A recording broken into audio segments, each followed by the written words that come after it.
ಒಂದು ವಿಚಾರ ಇದು ಸರಿ ತಪ್ಪು ಅಂತ ಹೇಳಬೇಕಾದ್ರೆ ಸಾಕಷ್ಟು ವಿಚಾರಗಳನ್ನ ಕೊಡಲೇಬೇಕಾಗತ್ತೆ. ನೇರವಾಗಿ ಇದೆಲ್ಲ ತೆಗೆದುಬಿಟ್ಟು ಹಿಂಗೆ ಮಾಡಿಬಿಡ್ರಿ ಹಂಗೆ ಹೇಳೋಕ್ಕಾಗಲ್ಲ.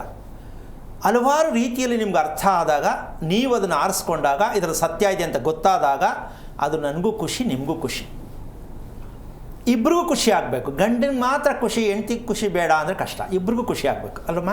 ಇದಕ್ಕೆ ದಾಂಪತ್ಯ ಅನ್ನೋದು.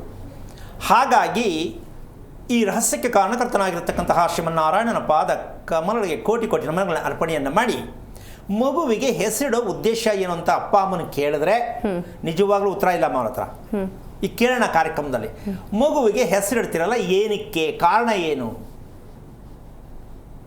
ಅಂತ ಕೇಳಿದ್ರೆ ಅವ್ರು ನಿಜಕ್ಕೂ ಅರ್ಥ ಆಗಿದೆಯಾ ಅನ್ನೋದು ಪ್ರಶ್ನೆ. ಅದಕ್ಕೆ ಅರ್ಥ ಮೊದಲೇ ನಾವು ಹೇಳೋಣ. ಅದಕ್ಕೆ ಹಲವಾರು ಅರ್ಥಗಳಿದೆ, ಆದರೂ ಒಂದು ಲೈನ್ ಹೇಳ್ತೀನಿ ನಾನು. ಏನದು ಅಂದರೆ, ಮಗುಗೆ ಹೆಸರಿಡ್ತಕ್ಕಂಥದ್ದು ಜೀವನದ ಮಾರ್ಗವನ್ನು ತೋರಿಸ್ತಕ್ಕಂಥ ಅಕ್ಷರ ಆಗಿರಬೇಕದು. ಜೀವನಕ್ಕೆ ಮಾರ್ಗವನ್ನು ತೋರಿಸ್ತಕ್ಕಂಥದ್ದು. ಅದೇ ಕರ್ಕೊಂಡೋಗ್ಬೇಕು ನಮ್ಮನ್ನು, ನಾವು ಕರ್ಕೊಂಡು ಹೋಗೋದಲ್ಲ, ನಮ್ಮನ್ನು ಕರ್ಕೊಂಡು ಹೋಗ್ಬೇಕದು. ದುಡ್ಡು ಅದೇ ಸಿಕ್ಕಬೇಕು, ನಾವು ಹುಡ್ಕೋದಲ್ಲ. ಹೌದು. ಹೆಣ್ಣು ಅದೇ ಸಿಕ್ಕಬೇಕು, ನಾವು ಹುಡ್ಕೋದಲ್ಲ.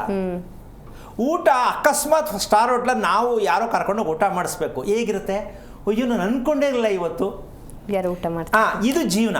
ಈ ಜೀವನ ಎಷ್ಟು ಖುಷಿ ಕೊಡುತ್ತೆ ಅಲ್ವಾ. ನಿರೀಕ್ಷೆ ಇಲ್ಲದೆ ಬದುಕೋದಿದೆಯಲ್ಲ, ಇದು ನಿಜವಾದ ಬದುಕು. ಈ ಬದುಕು ಎಲ್ರಿಗೂ ಬೇಕು ಅಂತಕ್ಕಂಥ ಒಂದು ನಿರೀಕ್ಷೆ ಮೇಲೆ ಈ ಮಾತನ್ನು ಮಾತಾಡ್ತಾ ಇದ್ದೀನಿ, ವಿಚಾರಗಳನ್ನ ಹೇಳ್ತಾ ಇದ್ದೀನಿ.